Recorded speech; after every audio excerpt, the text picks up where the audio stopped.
When Adrian Ramirez passes by St. Ignatius Loyola Church in his Los Angeles neighborhood, horrible memories come flooding back.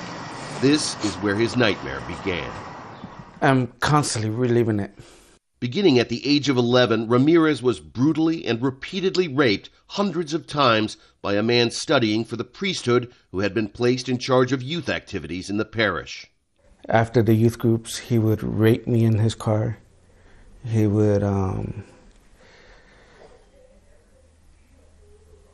even at church, he would do it.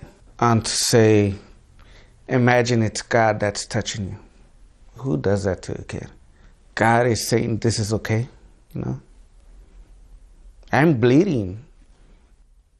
What happened to Adrian Ramirez shouldn't happen to any child, but it did over and over again for decades to as many as 100,000 boys and girls in the United States alone.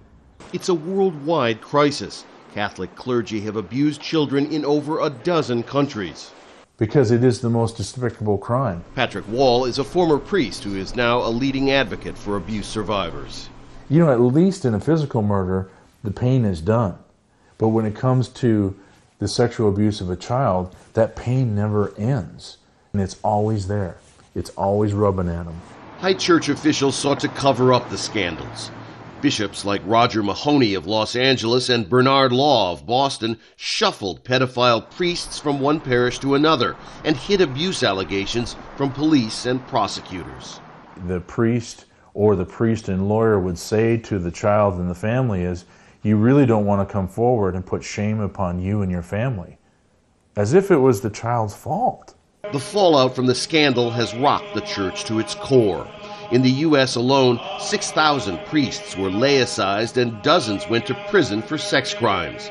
The U.S. Church paid over $3 billion to settle lawsuits brought by survivors of abuse. The biggest thing that the church has lost is the moral standing. The scandal came to dominate the papacy of Benedict XVI.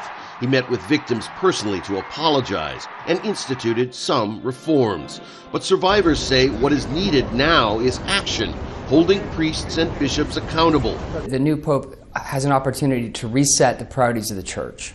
And the most important way the church can rectify the problems with its abuse of minors is to listen more to the role of laity. You know, those of us in the pews who love the church but desperately want better leadership.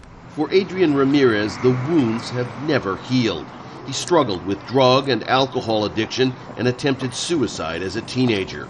Now, married with 2 children of his own, he has renounced all religion. He received a financial settlement from the Los Angeles diocese, but Ramirez says money does little to ease the pain he feels each and every day of his life.